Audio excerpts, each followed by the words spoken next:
నేను డోపీని కాను. తెలుగు షట్లర్ గరగ కృష్ణప్రసాద్ డోపీగా తేలడంతో 4 ఏళ్లు నిషేధానికి గురయ్యాడు.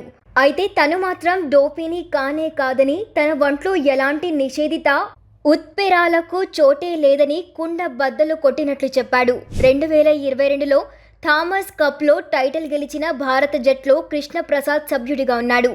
అతను సాయి ప్రతీక్తో జోడీగా పురుషుల డబుల్స్లో పోటీపడ్డాడు.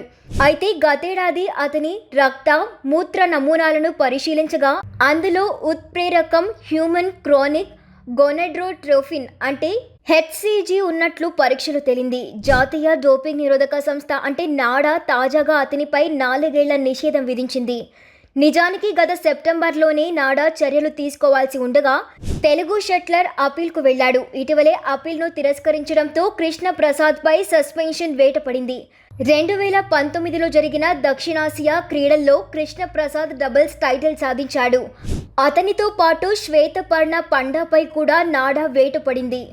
కోవిడ్ సమయంలో వాడిన దగ్గు టానిక్లో నిషిద్ధ ఉత్ప్రేరకాలు ఉండటంతో అప్పట్లో కూడా ఇలాంటి ఆరోపణల్ని కృష్ణప్రసాద్ ఎదుర్కొన్నాడు. అయితే నేరుగా కావాలని తీసుకోకపోవడంతో అప్పుడు తేలిగ్గానే బయటపడ్డాడు. ఈసారి మాత్రం నిషేధానికి గురయ్యాడు.